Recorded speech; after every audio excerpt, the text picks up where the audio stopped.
All right, so today we're going to go into one of my favorite teachings, something I've done many times over the years, and I just really wanted to reestablish this and get it back on a recording and on video.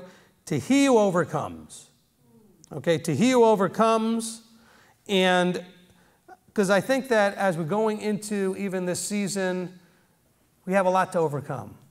And we're going to be faced with things that are challenging us to overcome. And I know that it's going to be very difficult to deal with a lot of the things if we don't have the right mindset, if we don't have the right heart, if we're not with the right expectation of what it is that we're going to have to deal with and overcome. And so I want to do this teaching, and I want to begin in Revelation chapter 2, and I want to talk about what awaits those that overcome. In other words, what's our motivation here for overcoming? Why should we be overcomers? And by the way, I don't want you to be afraid of this word, but overcoming sounds very active. It sounds like it's going to take a lot of effort. And it will. And that's okay. Don't be afraid.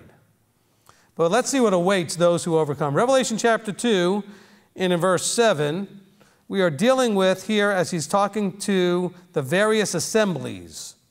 Okay? This is the one speaking is speaking to the various assemblies. We know there are the 7 assemblies. And at the end of this speaking to this particular assembly, it says, "He who has an ear, let him hear what the Spirit says to the assemblies.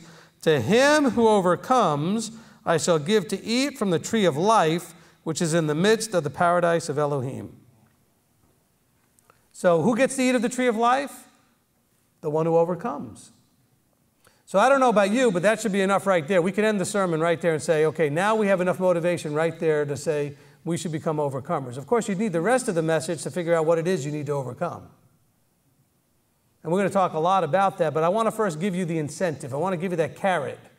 Why should you even be thinking about overcoming? I mean, after all, that sounds kind of exhausting.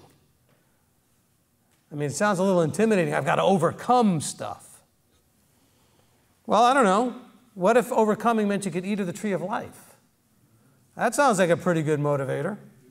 As a matter of fact, I probably shouldn't have to give you any more, but guess what? I've got 1, 2, 3, 4, 5, 6, 7, 8 more to give you other than just eating out of the tree of life. Let's go to verse 11. We'll stay here in Revelation chapter 2.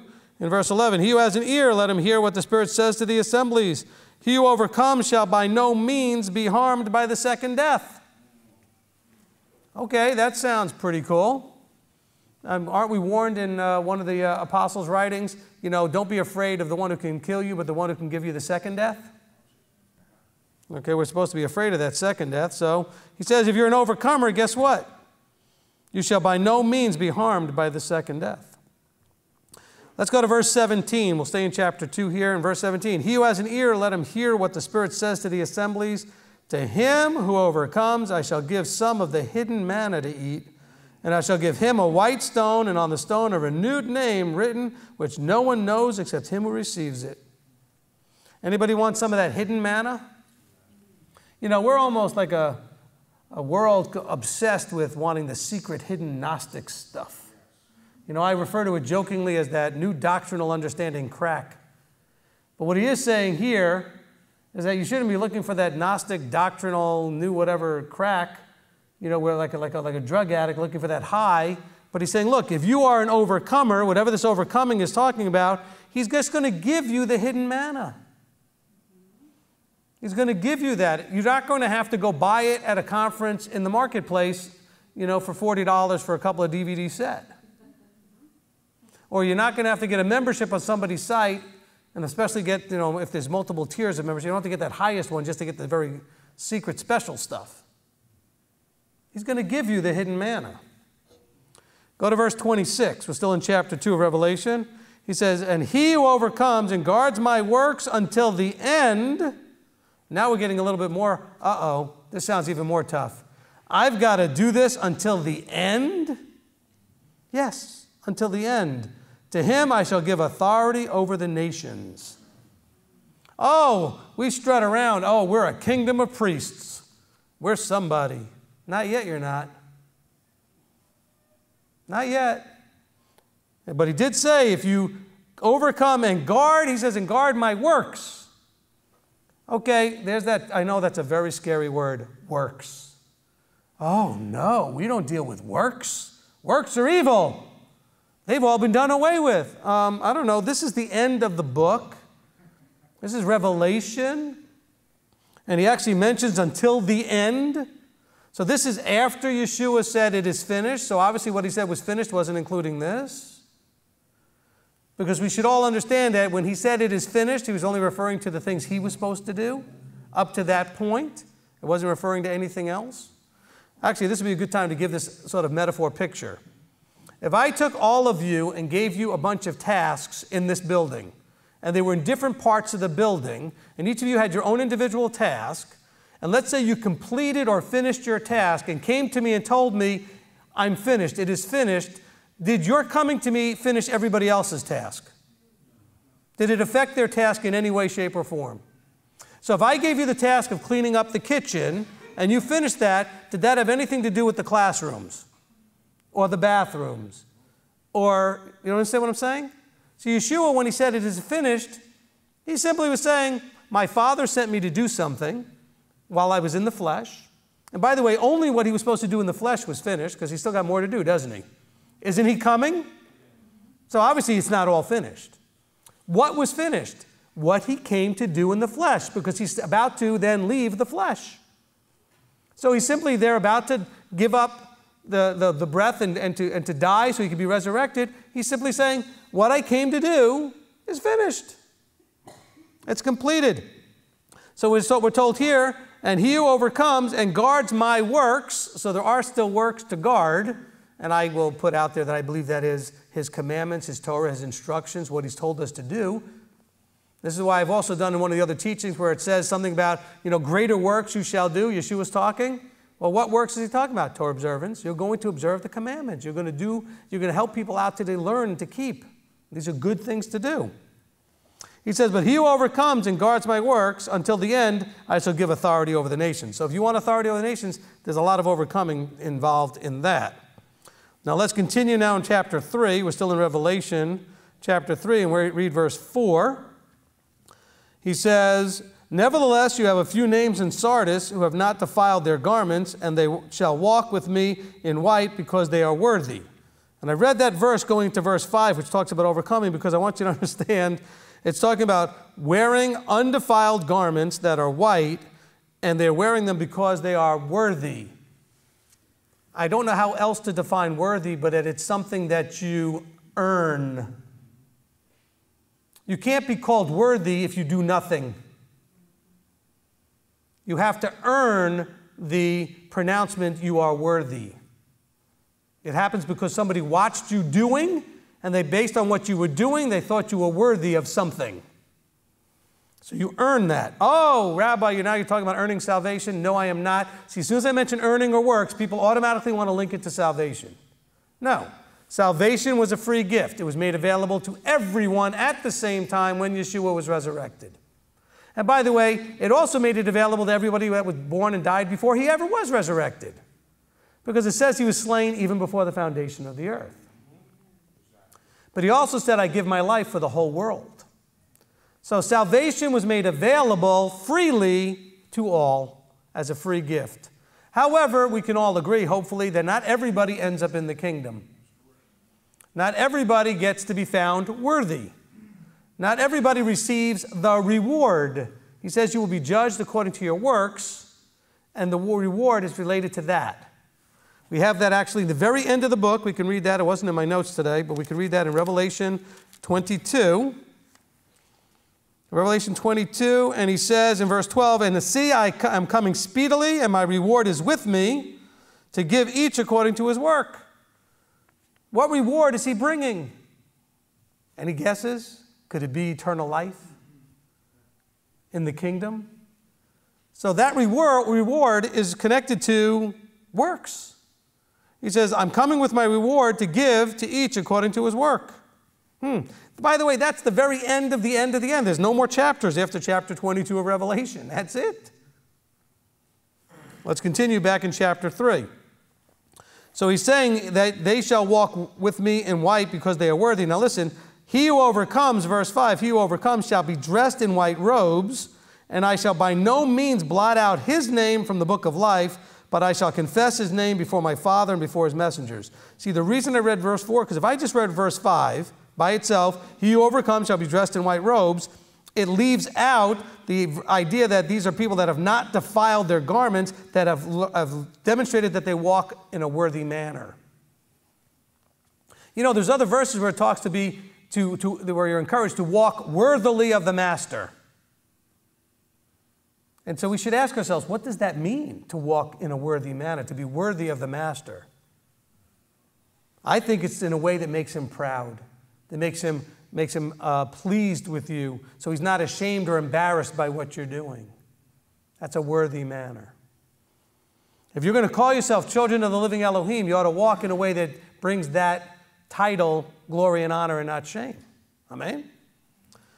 Okay, so let's continue. So he says here in verse 5, he's saying, look, that person who's dressed in white, that person who's walking in a worthy manner, I shall by no means blot out his name from the book of life, if he still does it till the end. He's got to still keep overcoming. You can get yourself into white, and then you can run out and play in the mud.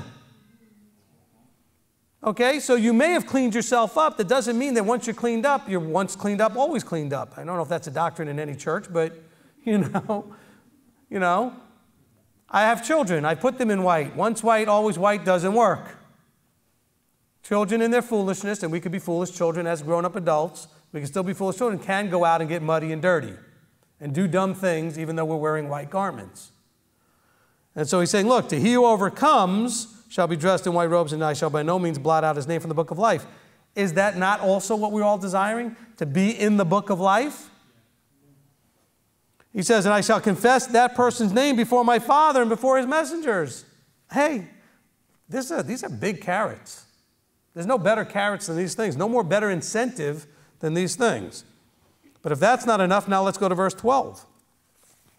He says, he who overcomes, I shall make him a supporting post in the dwelling place of my Elohim, and he shall by no means go out, and I shall write on him the name of my Elohim and the name of the city of my Elohim, the New Jerusalem, which comes down out of the heaven from my Elohim and my renewed name.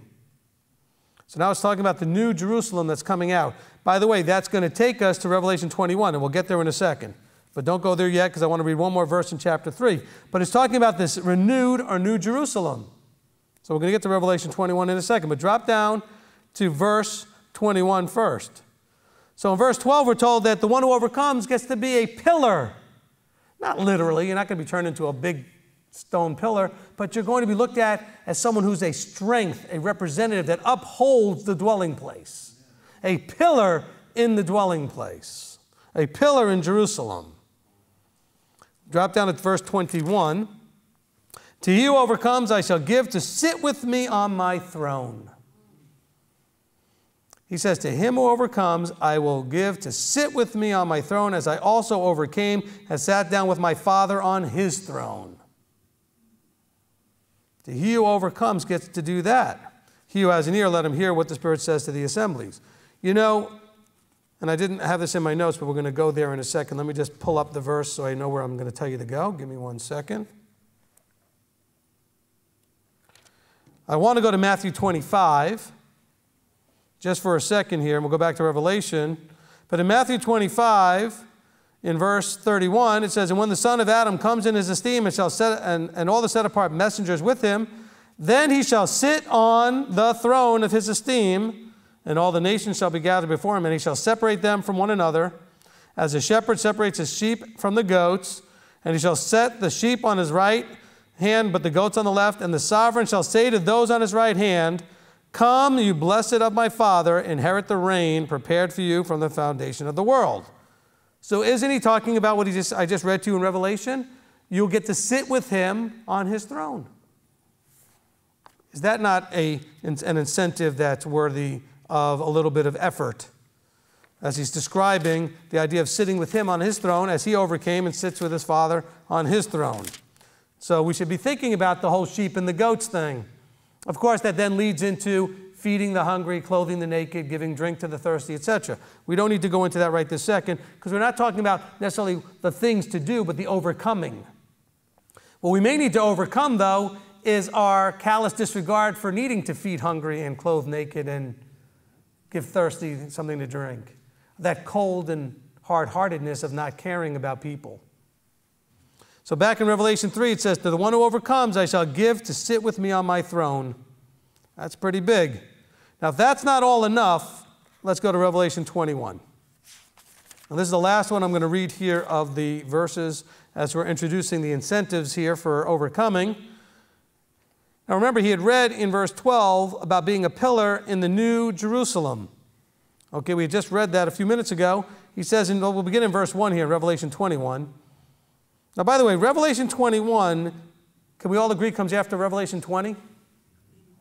Just throwing something out there.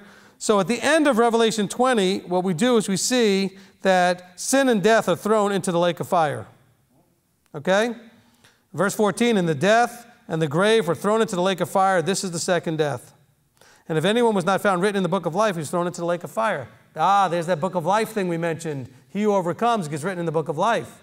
He also told us the one who overcomes doesn't have to face the second death. So all of this thing is consistent with what we read later in Revelation 20. So now after all that is finished, and everybody has been judged, etc., look what we get in Revelation 21. I saw a renewed heaven and a renewed earth, for the former heaven and the former earth had passed away, and the sea is no more. And I, Yochanan, saw the set-apart city, renewed Jerusalem. That's what we're just reading in Revelation 3:12. Renewed Jerusalem coming down out of the heaven from Elohim, prepared as a bride adorned for her husband. And I heard a loud voice from the heavens saying, see, the booth of Elohim is with men, and he shall dwell with them, and they shall be his people, and Elohim himself shall be with them, and be their Elohim. Now, I've often claimed, and this is in the Do You Know the Father and the Son teaching, and by the way, I just feel it's important that when something comes up that I'm not going to be able to give you enough information about, if there's a teaching, I'll let you know what teaching covers it. But since it took 11 hours or more to teach this, I don't think I can explain it here in 5 minutes. But what's happening here is, I believe when it says, see, the booth of Elohim is with men, and he shall dwell with them, and they shall be his people, and Elohim himself shall be with them. This is a pronouncement that feels to me like it's something that's never happened before. Because I really believe it's never happened before. Because I think what this is referring to is the Father himself is now coming here. The Father and Son together, which you have not seen since since Genesis chapter 1. When in Genesis chapter 1, you never see Yahweh, you only see Elohim. In other words, when the Father and Son started the process in Genesis 1, it was referred to as Elohim. And then here again, at the very end, it's Father and Son together again. But this time, the Father is coming to dwell with man. Because you see, Father didn't dwell with man in Genesis because man could sin. Man could die. I believe the Father's protocols require that he cannot interact with sin or death. The Son can, and that's why the Son has been here doing all the work. The Father has got a higher level of interactive protocol. So is there any more sin or death by the time we get to Revelation 21:3? No. That's why I read you Revelation 20, to show you that's all been done, finished, complete. So now, after reading Revelation 3, look what happens in verse 4. 21:3, 21:4. And Elohim shall wipe away every tear from their eyes. There shall be no more death. See, no more death. Nor mourning, nor crying. And there shall be no more pain, for the former matters have passed away. And I'm sure a lot of people out there, especially as we get older, suffer with any kind of chronic pain. Isn't that a nice thing to know? There will be no more pain. No more pain. He says, verse 5, and he who is sitting on the throne said, see, I make all new, or all matters new. And he said to me, write, for these words are true and trustworthy. Now get to verse 6 and 7, listen. And he said to me, it is done. It is done. I thought it was already done. See, we covered that already, right? Because now it is really all done. Now we're talking about, this is when everything really is done. He said, look, it is done. Sin and death is done. All the judgment is done. All of that needed to be happening as far as the fleshly world. We have this new Jerusalem, the new heaven, the new earth. It is done. Now we're into kingdom time, the forever, the Olam Haba, the age to come. And he says, it is done. I am the Aleph and the Tav, the beginning and the end. To the one who thirsts, I shall give the fountain of the water of life without payment. Now listen to verse 7. The one who overcomes shall inherit all this. And I shall be his Elohim, and he shall be my son. So don't tell me that this is some sort of make an altar call, it's all done type of thing. He says the one who's inheriting all this is the one who overcomes. He didn't say, well, the ones who overcome will inherit this and also some of the ones that didn't have to overcome. No. To the one who overcomes. That means if you did not go through an overcoming process, you're not inheriting all this. Because your life is a life where you have to demonstrate what I call the Deuteronomy 8:2 test. Because that's an overcoming process, right? Deuteronomy 8:2, it says that Yahweh led them through the wilderness for the 40 years to humble them. That's overcoming self, all right? To humble them, to prove, to test whether it was in their heart to keep his commandments or not. See, because you can't keep his commandments unless you overcome self, the world, and all the other, and Hasatan. Because those are the things that are going to tempt you and draw you and pressure you not to obey. And so here we have verse 7, and now we're in chapter 21. I mean, this is it. He says it's done. I mean, now we're really talking about it's done. We should have nobody, there's nobody out there should be arguing at this point that now we're really talking about done. All right? Before we were talking about Yeshua saying it is done, he was just talking about what he did. In the flesh, that was done. Because clearly we've had 2,000 years of more stuff. It was not done. Only what he needed to do. But yet, here he's saying, look, it is done. Everything's done now. Everything's finished. The new heaven, new earth, new Jerusalem. Everybody who's written in the book of life. No more crying, no more death, no more pain. It's done.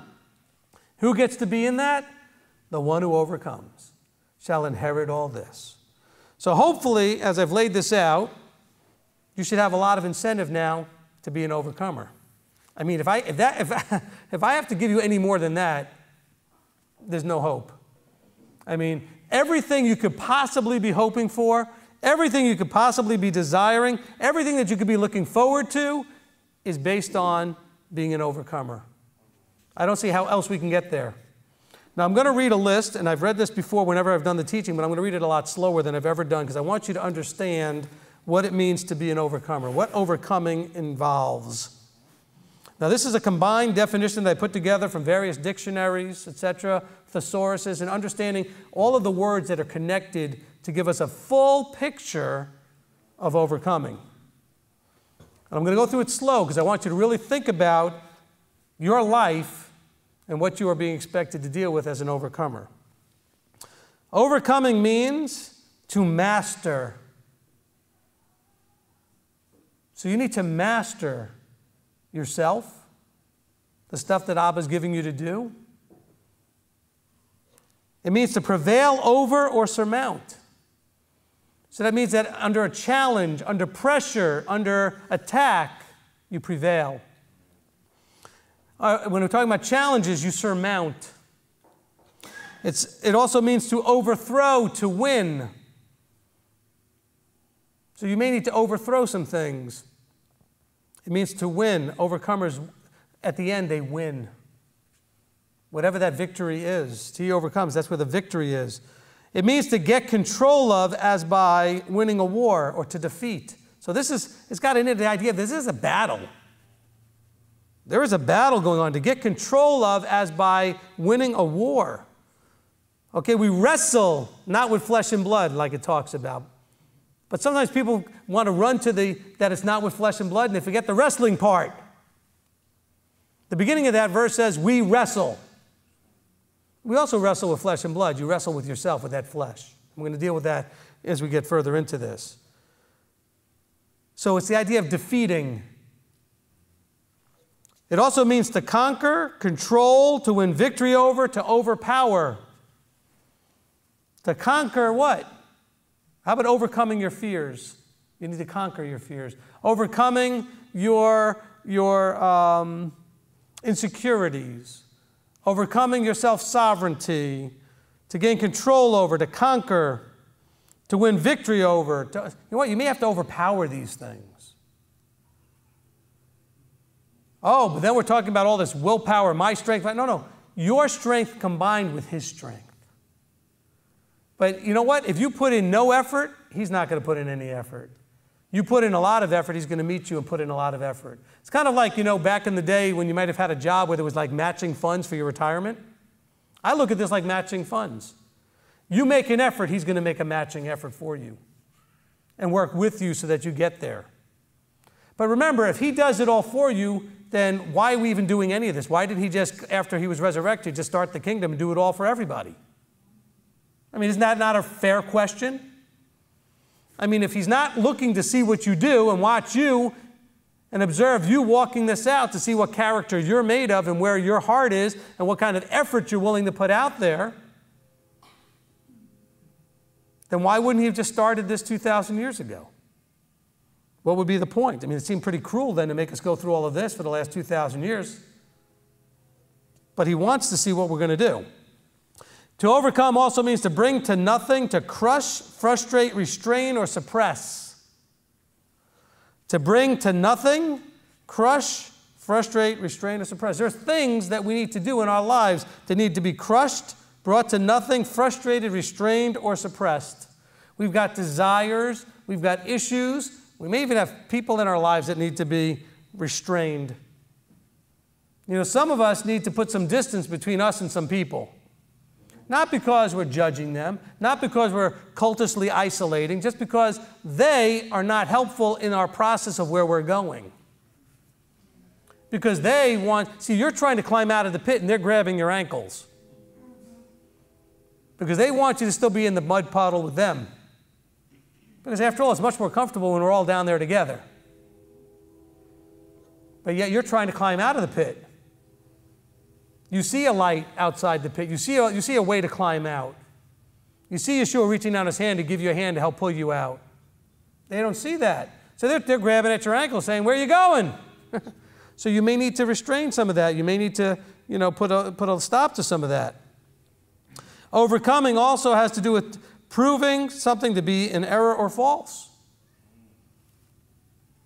You may need to prove to yourself some things that you're not willing to see. You may have to overcome entrenched and ingrained mindsets and thought processes that are keeping you from seeing the reality and the truth. I've often used the example of the sign in the mall that says, "You are here."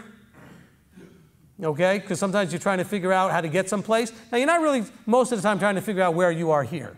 You know where you're standing usually, and you're trying to figure out, I'm trying to find a particular store, and you don't know how to get there from where you're standing. But I want to use this for a different example. Most of you think you're standing in front of like Sears when really you're standing in front of Macy's. And it has nothing to do with what store. You can pick any two stores. But you think you're here, and that's where when really you're actually somewhere else. In other words, you do not have a clear and accurate understanding of where you are in the walk. Because when you look at it, you think that you've come a certain amount of distance in this when really you haven't yet. Or maybe the reality is you've come further than you think, but you're beating yourself up unnecessarily. So it can go either way. But we need to then be able to see things truly and not in error and falsely. To overcome means to be at the top of, to rise above. Anything in your life you need to rise above? Anything in your personalities? Anything in your own walk that you're struggling to rise above? And usually we're talking again about that self-sovereignty stuff. You have to rise above the need to be in charge. That doesn't sound like picture-wise like it makes sense, but you actually have to rise above to go down. You can't humble yourself until you have a hold of yourself. That self-control is necessary before you can take yourself and submit yourself to somebody else. But if you are out of control, you can't do anything with you. So you got to rise above that. You got to get on top of that and get that under control. To overcome also means to pour down upon and bury, tame, and blot out. What things in your life do you need to bury, tame, or blot out? To pour down upon, that self-interest, those desires, those things that you like, that you know that you don't need to be doing. You need to pour down on that, bury that, tame it, blot it out, whatever needs to happen. That's overcoming. Don't you think, and we're going to read this later in the teaching, but there's a verse where Paul talks about that which I don't want to do, I do, and that which I want to do, I don't do. Okay? So we may, actually, I'm not sure, I don't know if I edited that in or out of the notes, but you know that verse. What was Paul talking about? He was talking about the need to pour down upon him, bury and tame something that he struggled with. And he struggled with it mightily because he said he still struggled with it. This is Paul. Okay? At this point, he's still struggling with something, you know. And the next thing I was going to read was to get the better of, subdue, or overwhelm, to put to flight. You know, sometimes those desires get the better of us instead of us overcoming, which means we would get the better of it. To subdue, overwhelm, to put to flight. Usually we do all of that to other people. We want to subdue or overwhelm or put them to flight. No, this is about you. You need to get the better of you. Subdue yourself, overwhelm yourself, and put to flight that self-sovereign desires of the flesh. It's important that we understand that. Another part of the definition is to put down by force, to keep back or restrain. This idea, and I mentioned restrain twice here, but it's going to take effort, is my point.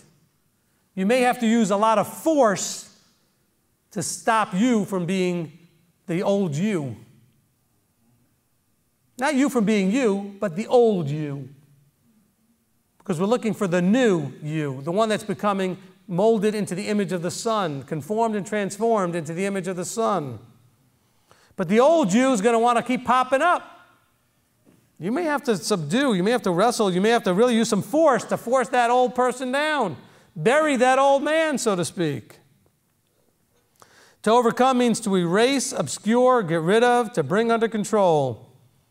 You know, there may be some stuff you just need to erase and get rid of and just wipe out of what, because see, all of us, I would say most of the time when we struggle, it's because we're watching, reading, or interpreting whatever it is that's going on through old filters, old perceptions, old ways of understanding and seeing things. And so we may need to erase those filters out. Obscure, actually get rid of those filters. Because when I walk through this with a lot of people, they think of these things when they hear them through Christian filters, through Jewish filters, through worldly filters, even more specifically through a Baptist filter, or a Pentecostal filter, or an Orthodox filter, or it doesn't matter. They're still filtering things. By the way, we have American filters, Canadian filters, wherever. I mean, all of our cultural stuff are still filters.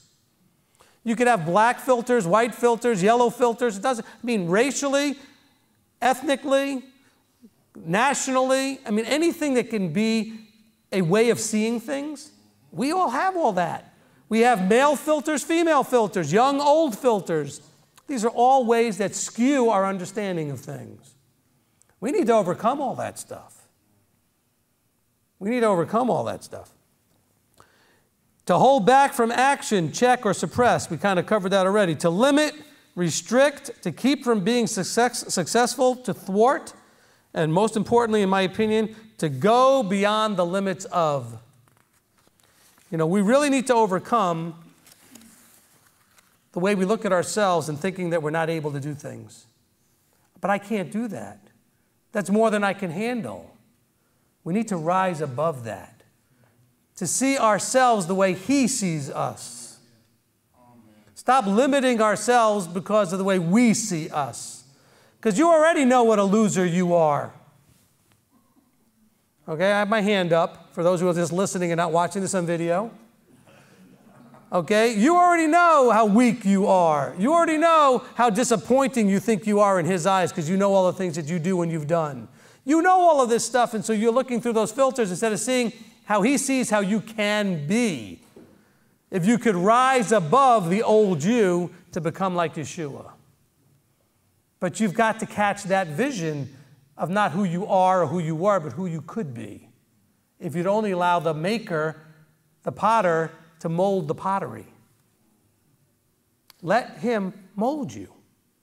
And have that idea of, you know, I talk to people on a regular basis who will say to me, but why would He ever want to work with me? I'm nothing. I'm garbage. I've disappointed Him. Look at all the things I've done in my life. How could I be worth even the effort? Because He says so. Because He gave you the eye. He would not have given you an eyes that are, you know, a situation where your eyes have been opened, your ears have been opened, and a heart to receive, if it was not possible for you to get to Revelation 21, to the one who overcomes shall inherit all this. You just may have a lot of stuff that you're very aware of that you need to overcome. By the way, you may be in a lot better shape than the person that has never had your life, that had a relatively easy life, didn't have all the big traumas and all the other things that were going on, because they think they're okay when they're not. So you have it more clear that you know that you were not okay. There's a lot of people out there that didn't have the addictions and the abuses and the things that they learned to do, not knowing that they were wrong to do, that you maybe had in your life. So really, to some degree, that gives you an advantage. You can see what you need to fix a lot more clearly, but the person who went through life kind of just cruising along, and I never hurt anybody, and I didn't have all those, lifestyle issues and blah, blah, blah, but you still had all these other things, like the ego, pride, and self-sovereignty issues of thinking that I've arrived, I'm okay, whatever.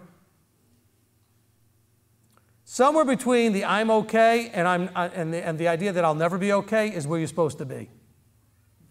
Because some of you think, I'm never going to get there. And some of you think, I don't know what the big deal is, I'm already there. No, it's got to be someplace in between that. An open and honest look at where you really are, so that you're not on the map going, you are here, and you think you're here when really you're on the other side of the planet. All right? You need to kind of get a real clear, Abba, show me where I'm at. It's a reality check. You got to really get a clarity. And we're going to read some verses talking about reality check at some point here. Not probably today, I don't think we're going to get to it, but just we're going to get into that at some point. So having said all of this and giving you a definition and giving you some ideas of what the terms are of all of this, and we are going to put these notes up on the website so you get to see all of the things that I've written out here, you can see that there's a reason why the reward for overcoming is so great. Because, the greater the effort, the greater the reward. It's going to take a lot. I would even venture to say it's going to take everything you've got. Yes, I said that. It's going to take everything you've got, and it should. It should, shouldn't it? The greatest reward offered anybody should take everything you've got. And by the way, that's not a stretch for me to go out on a limb and say, because we have Deuteronomy 6 and other places where it says, and you shall love Yahweh your Elohim with all. All what? Everything. All your might, all your strength, all your being, everything. All your heart. So when you're to do something with all, I think it's safe to say that this is going to take everything you've got. And he's going to test you to the limit to find out what you've got. We also have a verse, and I don't have it written down here, but there's a verse that says, but he will not test you beyond what you are able to handle. The problem is, he knows what you're able to handle better than you do. So when you're going through it, you're like, but Abba, I can't handle this. And Abba's like, well, if I thought that, I wouldn't have let you go through it. You can. You're capable of way more than you think, and you're also in need of more help than you think. What am I saying there? There are those of you that feel like you just can't ever do it. You're always beating yourselves up. You're capable of more than you think. For those of you who always think that you can handle everything yourself, you need more help than you think. So either side of the spectrum, I want to make sure I'm addressing you. Because some of you are on the one side and some are on the other side. Some of you, feel like, hey, I can handle anything. I don't need a whole lot of help, but no, you do. He's not going to do it for you, but you need to be humble to the place where you realize how much help you need. And how you are not able to just do this yourself. But you need to be doing it, letting him guide and help you and lead you. Okay, it's like the guys, and I know ladies, you know that some of you are married to guys like this, the guys who just will not stop and ask directions. There are guys out there like that. Why don't they ask directions? Because they're on the top saying, I don't need help, I can handle this, I'm never going to ask anybody for help, I'll get it worked out, I got that I problem. But there's others who won't even try something because they just are too intimidated because I can't do it. I'm not capable. They don't believe in themselves the way he believes in you. And so somewhere in the middle is where we're supposed to be. Catch his vision of you from either side. From either side of the perspective. All right, so what must we overcome? Hopefully we can get some of this covered today. What must we overcome? Well, first of all, let's go to Genesis 32. We must overcome our struggle with Elohim and with men. Bereshit, Genesis 32 and verse 24. What must we overcome? Because after all, I think I've made a strong enough case that you need to overcome. Case closed. I think we did okay with that. But now, of course, the big million-dollar question is, well, what is it we have to overcome, though? Now, we did cover a little bit in some of the things we talked about, but let's get really specific here. In Genesis 32 and verse 24, in Bereshit 32:24, we're going to deal with Yaakov. And it says, Yaakov was left alone, and a man wrestled with him until the breaking of day. Now, I'm not going to get into a big debate over who the man was and everything else. That's not the point here. The point I want to make, we're going to get to in a second. So he wrestled with this man till the breaking of day. And when he saw that he did not overcome him, he touched the socket of his hip, and the socket of Jacob's hip was dislocated as he wrestled with him. So let's understand the words that are being used here should be triggering stuff that we already talked about. He's wrestling. Okay, so overcoming. And then the word overcome is actually used. He said, when he, the man wrestling with Jacob, saw that he did not overcome Jacob, he popped Jacob's hip out. Now, I don't have that personal experience, although I have popped other things out. But I know people that have popped out their hip. There's not a whole lot more pain in the world than that. Okay, that is an extremely excruciating pain, to pop your hip out. And so here, because imagine you're wrestling with someone and they pop your hip out and you're still not going to let go. I mean, most of us would probably just drop everything and scream. But no, Jacob still doesn't let go. And he said, let me go, for the day breaks. But he said, I'm not letting you go until you have blessed me. And so he asked him, what is your name? And he said, Yaakov. And he said, your name is no longer going to be called Yaakov, but Yisrael, because you have striven with Elohim and with men and have overcome. In other words, you showed that you're going to hold on no matter what. That's an interesting thing that was being said here. So my point to you as we're going through this verse here is, where in your life are you demonstrating that even if someone were to push the pain button to like popping your hip out, would you still show that you're not going to let go? Because some of you, not some of you here in this room, but some of the people I've had to deal with in the last 15 years, somebody in their family, somebody who was a friend of theirs, somebody at their workplace, somebody pushed the pain button and they let go. And they didn't stick with it. Because I know some of you are struggling, and I got a lot of counseling this time of year from people whose family members are causing them lots of pain. Family members that are lashing out because they're not doing Christmas anymore, or they're not going to participate in the rituals that they used to do with the family at this time of the year.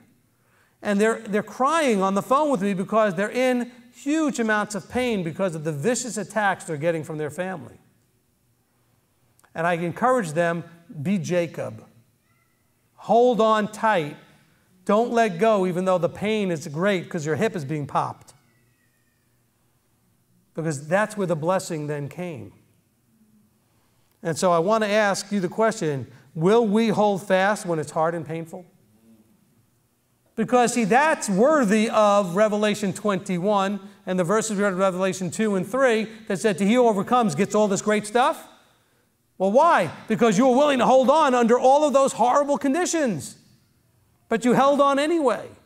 You know, we have a teaching called cling, cleave, hold fast. That's kind of connected to this. Because you need to hold on tight. Because it's going to be a bumper. We're not talking about like the electronic bull at the Cowboy Western bar. Okay? We're talking about life here. To he who overcomes is going to have to hold on tight, and it's going to be a rough road. Because Abba's got to shake that tree hard to make sure that only those that really belong in the tree are still in there when he stops shaking it. You know? We jokingly say he shakes the tree so the fruits and nuts fall out. And I'm not talking about sexuality here. I'm simply saying those that are not in the right place, you've got to hold on. Okay? You don't want to fall out. Because what happens when you fall out? You end up on the ground and you rot. Okay? That's what happens to the fruit that ends up falling out and on the ground. So let's talk about areas of struggle with Elohim. All right, we're not going to use any more verses here for this section. We may not even get another verse today. Let's just see how this goes. But Areas of struggle with Elohim. Because he said, after all, you have overcome, you've striven with Elohim and with men. So I want to talk about two areas, struggling in areas with Elohim and struggling in areas with men. So I'm going to ask questions here. Do we struggle? Do we struggle with accepting the truths we find and are shown in his word? I mean, do we struggle with that? In other words, you read it, he's opened your eyes, he's opened your ears, he's opened your heart, or you've heard it from a teaching and you're sitting there looking at it and, yeah, well, you know what, it really does say that. And are you struggling, though, with accepting the truth as it's there? Hey, that truth may not match up with how you always were raised. Matter of fact, I promise you, most of them won't. We were raised in error. Tremendous amounts of error, misunderstandings. So are you going to accept those truths? Do we struggle with obedience then to those truths as they are revealed in his word? Because it's one thing to struggle with the truth itself. When I say struggling with the truth, that means you argue with people about it. Because you want to argue about whether or not you should have to do it because you don't want to do it. And usually it's something you don't want to do. Men want to argue why they don't have to wear the seat. Okay, I see that all the time. Ladies may argue about some other thing. I can't pick anything off the top of my head specific to ladies, but I'm just saying is, whatever it is, we struggle. We struggle with how we keep Shabbat. Oh, but why is it a problem? Why can't I do this on Shabbat? Well, because you're not supposed to do that on Shabbat.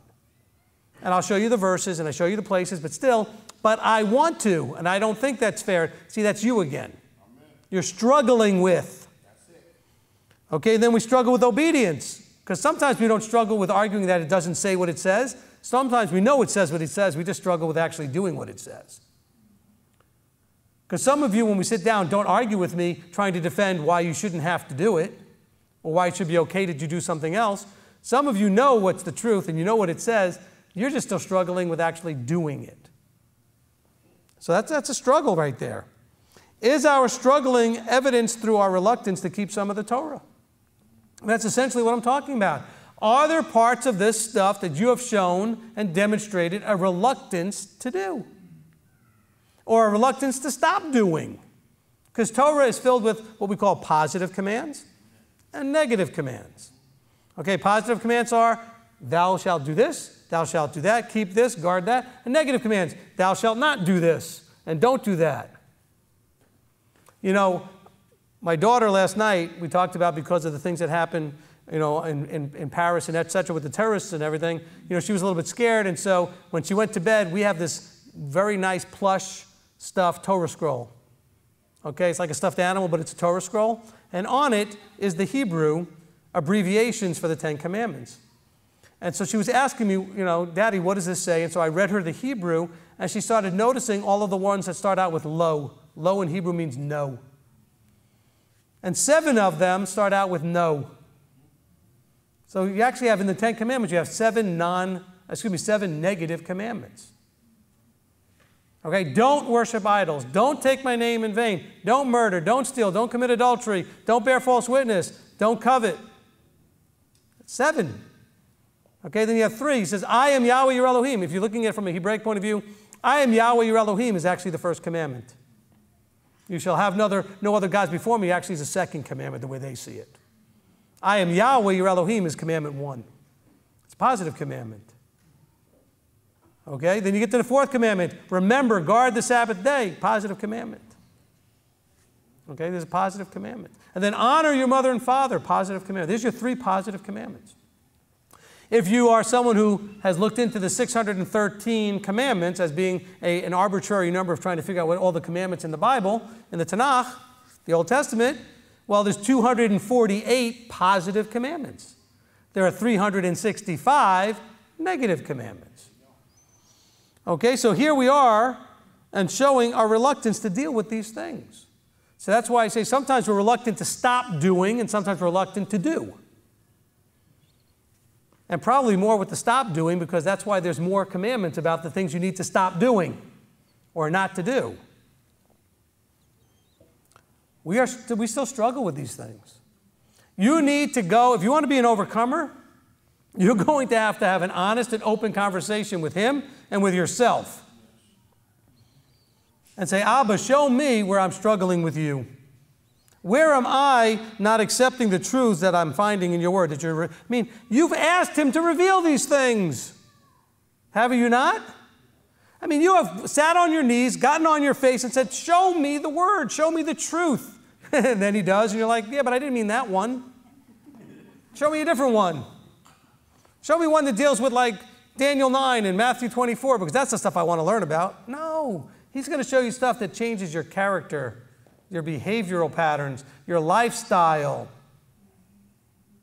the way you treat others, the way you treat him. Because what are the two great commandments? Love Yahweh your Elohim with all your heart, with all your might, with all your strength. Love your neighbors yourself. How do you treat him, and how do you treat other people? That's the truths he wants you to embrace. Not trying to figure out eschatology and end times. So let's stop struggling with all that. How about areas of struggle with men? Do we struggle with what others will think about our beliefs and actions?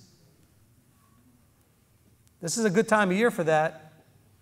It's also a good time of year, or any time of year is a good time of year for someone who's new. I'm new. What do I tell anybody? My answer is, don't. Wait till you learn stuff so you can tell people. You tell people too soon because you're all excited and they start shooting at everything you tell them and you're not ready to defend it. Now you look stupid. You look like you don't know what you're talking about, and that can crush you.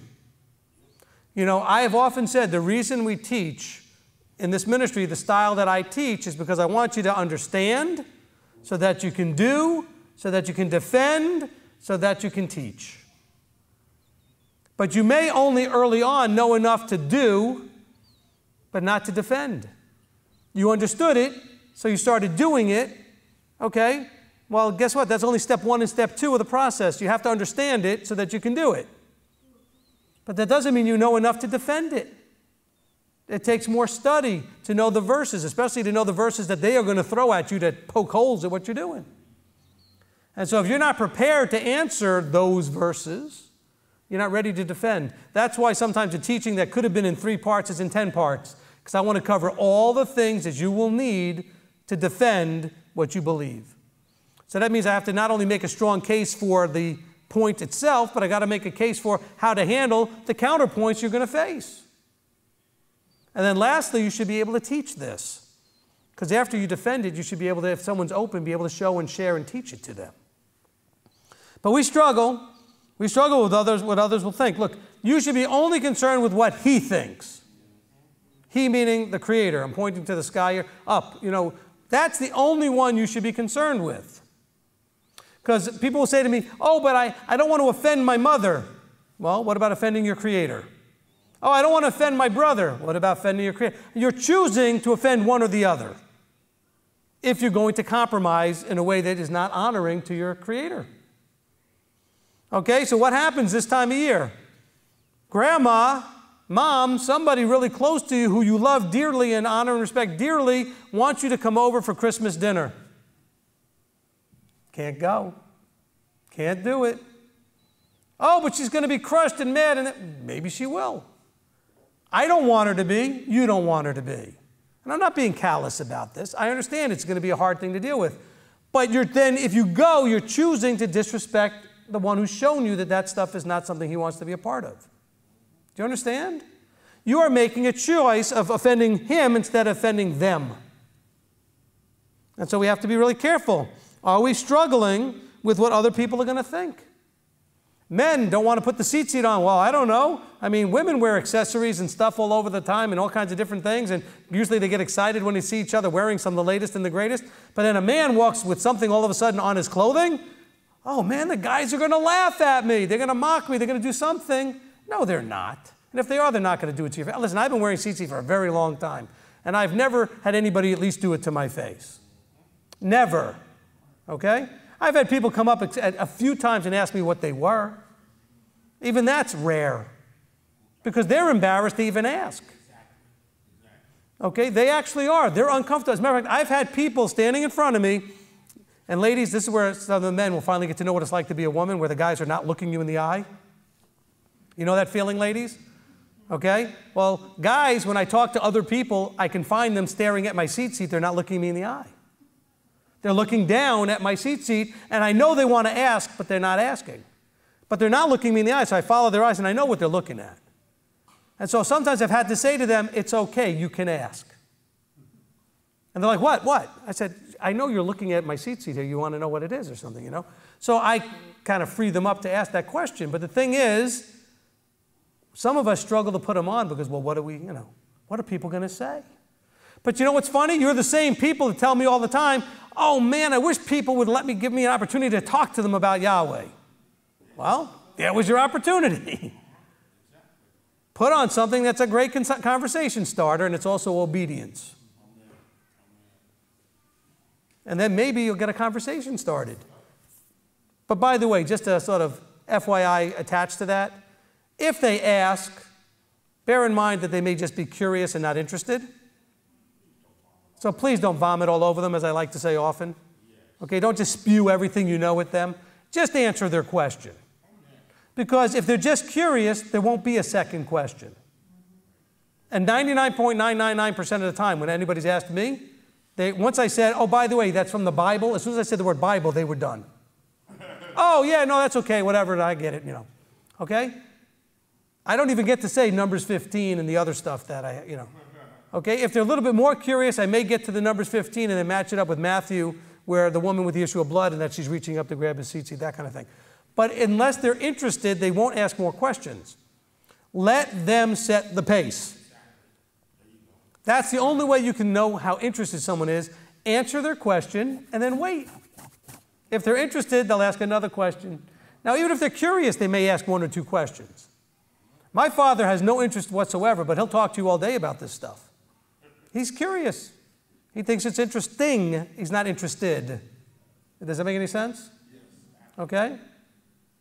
And so be careful that we don't think, oh, I've got one. No, you don't got one. Okay? I got one. That's sort of Christian mentality. Oh, I got one. No. Just be a light and share, and if they ask, share more, and if they ask, share more. That's all. Let them lead.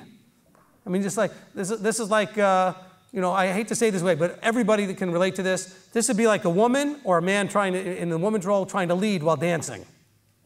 Okay?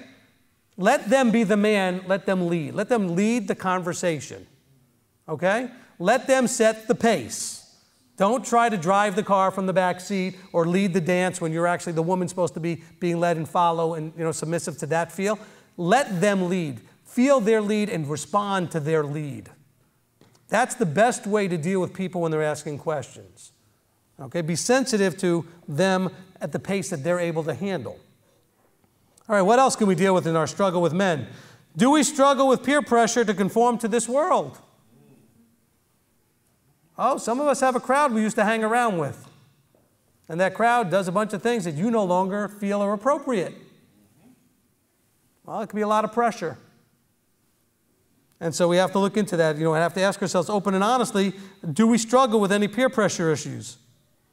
And by the way, we're not necessarily talking about wild lifestyles. It could be something to do, again, with things that we did that were traditions, that we are no longer doing those traditions because that's not a part of our belief system.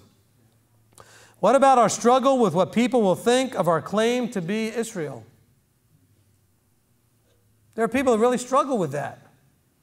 Because there are people that will come up to you when you start keeping the commandments and say, what are you, Jewish now?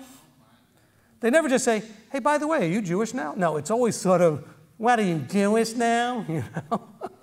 There's always something sneering in that, And the answer should always be, no. I see myself as striving to be a child of the living Elohim, and his children are called Israel. That's the identity we're hoping to claim, is that of being Israel. Okay, that of being Israel. Because they'll say things, oh, are you keeping the Jewish feast? They're not the Jewish feast. Leviticus 23 says, these are the feasts of Yahweh, his appointed times. Judah's not mentioned anywhere in Leviticus 23. Not once. Except as a part of the 12 tribes. I mean, it says these are the feasts of Yahweh. He says Israel is supposed to keep them. The instructions are for Israel from the Creator, and they're his feasts. So are we struggling with our identity a little bit? We'll talk about that a little bit more here in a minute. Do we struggle with the clear scriptural instructions regarding unity and division? The Bible makes it very clear about how things are handled inside the camp, how things are handled outside the camp, how sometimes people inside the camp have to be put outside the camp, how to move from outside back inside the camp. These are things that are important, but also understand that what it talks about in terms of not, like for example in Titus, when Paul says, don't argue about genealogies and argue about the Torah, dispute about it. This is unprofitable and useless. That's Titus 3:9. But in verse 10, though, he says, but be aware the divisive person's the problem, the one causing division. In Proverbs, it says there are 6 things Yahweh hates. It's a 7 that's an abomination. What's the 7th one? That's in Proverbs 6:16. Okay, what's the 7th one? The one causing division among the brothers, causing strife among the brothers. But yet we don't hesitate to do these things, to try to go into little groups in the back of rooms and try to gather our little group together as we start to split up the congregation. Now, praise Abba, this congregation has gotten to a point where most of that, if not all of it, is no longer here. They filtered themselves out. And I'm not judging them or condemning them. I'm just saying they're not here because I don't see that happening anymore. I see a unity. I see a shalom that you only get when the divisive spirit is not in there, with people trying to split and go behind people's backs and stir people up and all that other stuff. And I'm not saying everybody that ever left did all of that, but I'm saying the ones who were doing that did leave. Is that clear? I'm not saying everybody that left did that. So don't say, because word will get back to saying, the rabbi said we did all that. No, I'm not saying that. I'm saying the people that were doing that left. Among the ones that left are the ones who were doing most of that. And so that's why we have a much more peaceful congregation now. So we must overcome our struggle with our identity. And I'm going to cover this hopefully really quickly here. Okay, we have to struggle with our identity of who we are and who we're supposed to be. Okay, who we were, who we are, and who we're supposed to be. We struggle with that. We don't deal with that identity very well. Let's go and understand that the world is divided into 2 groups of people. Not black and white, not Christian and this and that. 2. There are 2 groups, not men and women. There are 2 groups of people the way Yahweh divides up the world. You ready for this? There's the group that's called Israel, which is what we call those inside the camp. They're called Israel. And everybody else is called the nations, the Gentiles, or in Hebrew, Goyim, those that are outside the camp. There is no such thing, based on what I just said, then as a Gentile believer. We need to just get past that. People are running around going on, I'm a Jewish believer, I'm a Gentile believer. No, you're either in the camp or outside the camp. The word Gentile, by definition, means you are outside the camp. Because the word Gentile means nations. It means the everybody else's. It's not a negative word. It's not an ugly word. We're hoping that the everybody else's will desire to come inside the camp. And they're all welcome to do so. I'm just using the terms so we understand the definition of terms. Those inside the camp. By the way, what does inside the camp mean? You have covenanted with the Creator and you believe in the Mashiach. You've embraced Yeshua as Messiah. All right, that's what the people inside the camp do. The people outside the camp have all kinds of other mixed combinations of those things, or they have none of it. Some of them just have none of that stuff. And so they're not inside the camp. And so we call them nations, Gentiles, Goyim. And by the way, don't say it in some looking down your nose thing. You were them. There's very few of you that know for any kind of fact that you actually were born with any kind of Israel lineage, which, by the way, avails nothing anyway. Because you could have been born Judah. You could have been born, let's even go to the highest level and say you were born as a Kohen. So what? You can still choose to just do nothing. You can choose not to believe anything. You can choose to live in the world and be an atheist. So your bloodline is not what we're talking about here. We're talking about choices.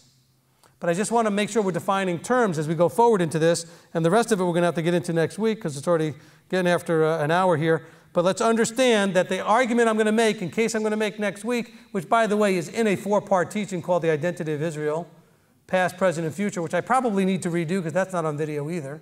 Okay? So we may redo that sometime soon. But understand that our identity that we should be seeking to have is that of the children of the living Elohim. He calls those people Israel. Israel. And everybody else's are called the nations or the Gentiles or the Goyim. And so therefore, let's get past this idea of being a Gentile believer. If you're a believer in the God of Abraham, Isaac, and Jacob, and you're embracing everything that he stands for, and you're embracing Yeshua the Mashiach, you are not any longer a Gentile. You have changed or crossed over into becoming an Israelite. Okay? You've made a decision, a citizenship decision. Well, actually, you know what? I've got a lot more to argue into that. You know what? For sake of time, just leave that open. If you're not agreeing with me, if you're having concerns about it, I promise next week in part 2, we will address this in depth as part of the thing that we're dealing with, because overcoming our identity crisis is huge. We have to know who we were, who we are, and who we are supposed to be. And that's critical to ending up in the kingdom in Revelation 21. Amen? Because after all, it didn't say that the new New York City, or the new Chattanooga, or the new London, or the new Paris is coming down from heaven. It's the new Yerushalayim, the new Jerusalem, which is the capital of what? Israel. Okay, that is the capital city of Israel. Okay, let's go before the Father. Avinu Malkeinu, our Father, King, Father, we have a lot to overcome. And Father, we're learning more and more how important that is to you, that we become overcomers, and that we live a life of overcoming, and that, Father, that we prevail in our overcoming, so that we can hear the words of Revelation 21, come and inherit all this because you have overcome until the end. Father, help us to see where we struggle. Help us to see where we are either ignoring or refusing to face the things that we need to overcome. Help us to have a true understanding of like on the map at the mall, knowing that where we are right now?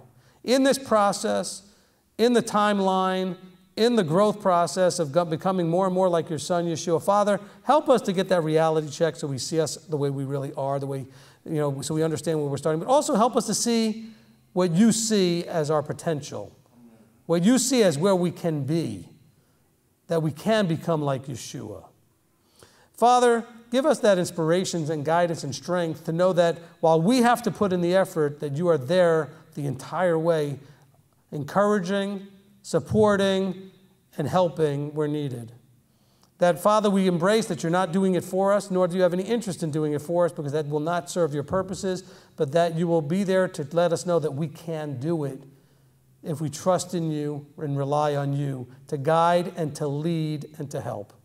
So, Father, we come before you now just desiring so badly to hear all those words of revelation, to be in that place as the kingdom starts, the eternity, the forever, when all is finished, and to be a part of that group that's written in the book of life, to be a part of that group that gets to eat of the tree of life, to receive the hidden manna, to be in the white garments at the wedding feast, Father, just to be the ones that overcome. But Father, we know without you we cannot do it, but we know with you all things are possible. So Father, we come before you now asking for your help, asking for you to even more open our eyes and our ears and our hearts to understand these truths about overcoming as we walk through this process, as we journey to the kingdom, as we run the race to receive the crown. Father, knowing that the reward is in Yeshua's hand, that he's bringing it with him. Father, help us to overcome. We ask, Father, now, very humbly, as we come before you respectfully and reverently, for these things in the authority of your Son, Yeshua our Messiah. And together we say, Amen, Amen.